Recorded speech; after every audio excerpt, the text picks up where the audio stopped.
അതെ, നീ ഉമ്രക്ക് വന്നിട്ട് അങ്ങോട്ട് നടക്കുന്നത് ശരിയാ തോന്നുന്നുണ്ടോ നിനക്ക്? തൊഴിലും കാര്യമൊക്കെ ഇട്ട് മക്കൾ തന്നെയാണ് കൂടുതലായിരുന്നു നല്ലത്. ഓ, ഞാനിപ്പോ നിങ്ങളുടെ വീടൊന്ന് കണ്ടു എന്ന് വിചാരിച്ചിട്ട് ആകാശം ഒന്നും ഇടിഞ്ഞു വീഴാൻ പോകുന്നില്ല. കുഴപ്പമൊന്നുമില്ല. നിങ്ങളൊക്കെ സ്വപ്നം കാണുന്ന പോലെ അത്ര മണക്കണ ഗൾഫല്ല എന്നുള്ളത് എല്ലാ ഭാര്യമാരെയും ഒന്ന് മനസ്സിലാക്കട്ടെ. അല്ലിക്ക, ഈ മക്കത്തുനിന്ന് ജിദ്ദയ്ക്ക് എത്ര ദൂരം ഉണ്ടാവും?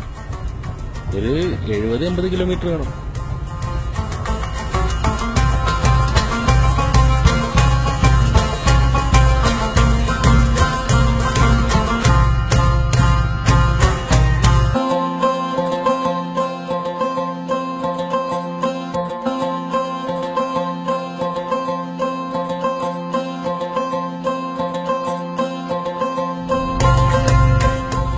പിന്നില്ലേക്കാ, നമ്മളെ ടൈല് കുത്തിപ്പൊളിച്ചിട്ട് നമ്മള് ഗ്രാനൈറ്റ് ഇട്ടില്ലേ, ഇപ്പൊ നല്ല രസമുണ്ട് കാണാന്.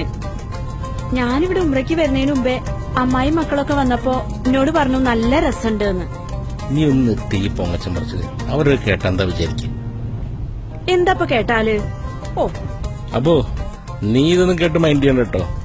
ഇത് ഇവളുടെ സ്വഭാവം അങ്ങനെ തന്നെയാ, എന്തിലൊക്കെ ഇങ്ങനെ പറഞ്ഞോണ്ടിരിക്കും. അത് പിന്നെ നാസിർ ഭായി, പെണ്ണല്ലേ വർഗം, എല്ലാ പെണ്ണുങ്ങളും തന്നെ സ്ഥിതി. ഇതിന്റെ അവസ്ഥ എന്താ?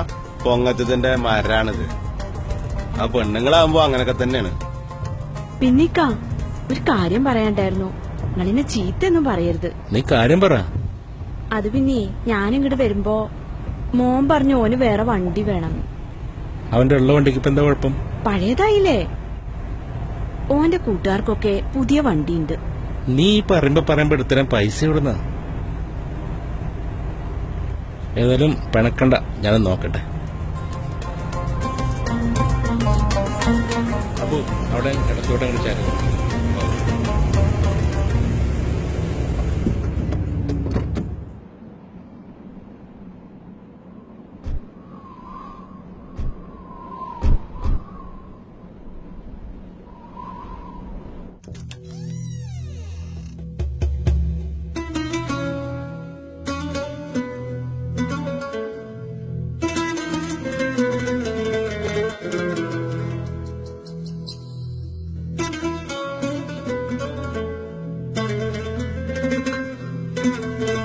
ഇവര് കേറിയില്ലേ? കേറിവാ.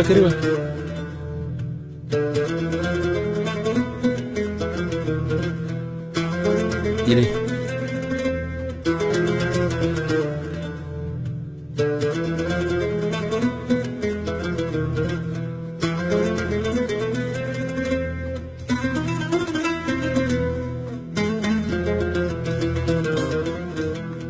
നിങ്ങളേരി ഞാനൊരു ചായ ഇടാം.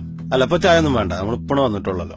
നിങ്ങൾ സംസാരിച്ചിരിക്കുക, ഞങ്ങൾ പുറത്തൊന്ന് ഇറങ്ങി വരാം. ഇരുന്നൊരു കട്ടൻ ചായ. അലപ്പൊന്നും വേണ്ട. ഓക്കെ, ശരി.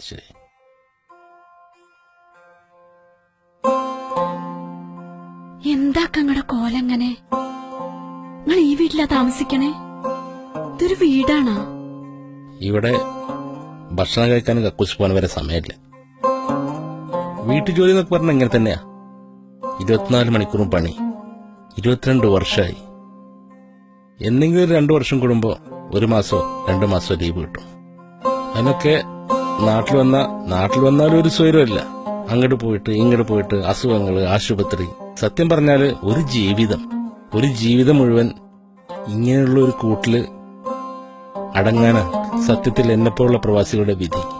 എന്നിട്ട് ഈ കാര്യങ്ങളൊന്നും ഞങ്ങളോടൊന്നും പറഞ്ഞിട്ടില്ലല്ലോ. നിങ്ങളോടൊന്നും പറഞ്ഞിട്ട് കാര്യമില്ല. നിങ്ങളോടൊക്കെ പറഞ്ഞാല് മനസ്സിലാവില്ല. ഇപ്പൊ നീ ഇവിടെ ഒന്ന് കണ്ടില്ലേ? അങ്ങനെ ഓരോരുത്തരും ഇവിടെ കൂടെ ഒന്ന് കാണിക്കണം. അപ്പോഴാണ് ഓരോ സ്ത്രീകൾക്കും, അല്ലെങ്കിൽ ഓരോ ഭാര്യമാർക്കും, ഓരോ ഉമ്മമാർക്കും, ഓരോ വാപ്പമാർക്കും പ്രവാസം എന്താണെന്നുള്ളത് മനസ്സിലാവുള്ളൂ. ഞങ്ങളിവിടെ ഭയങ്കര ബുദ്ധിമുട്ടില്ല കഴിയണെന്നുള്ളത് ഇപ്പോഴാ മനസ്സിലായത്. നിങ്ങളെന്നോട് പൊറുക്കണം.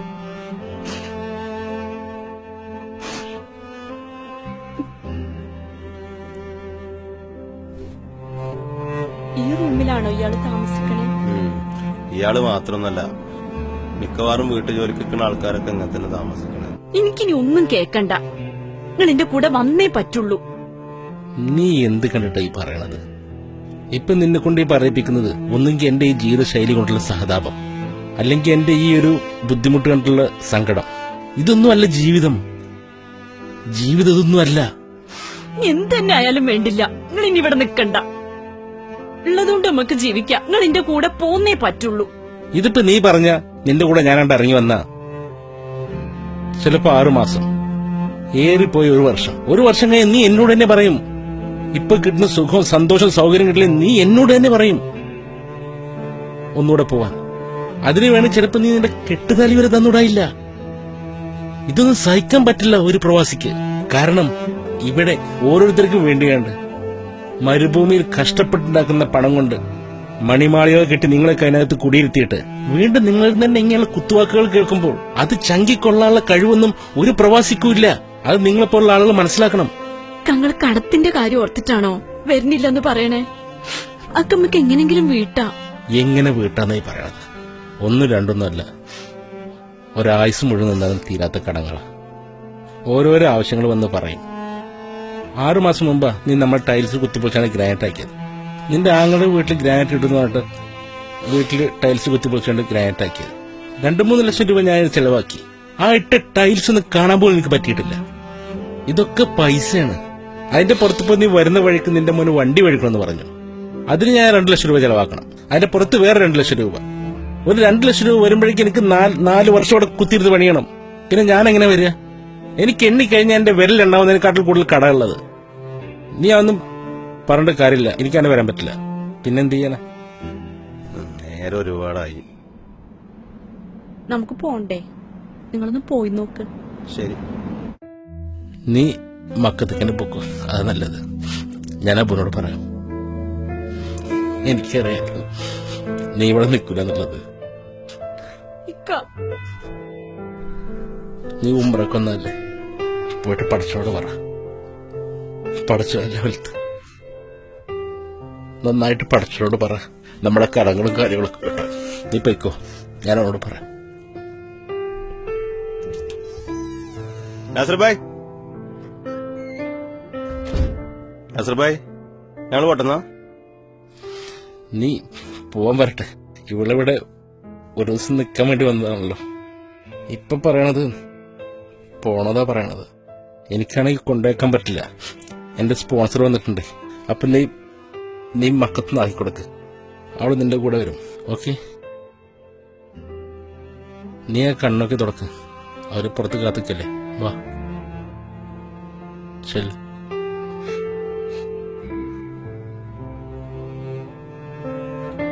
എന്നാ ശരി, നിങ്ങൾ വിട്ടോ. കൂടെ നിൽക്കാൻ ആഗ്രഹിച്ചിട്ട് കാര്യമില്ലല്ലോ. നമ്മുടെ ജീവിതശൈലിയായിട്ടൊന്നും ഇവർക്ക് പൊരുത്തപ്പെട്ടുവാൻ കഴിയില്ല.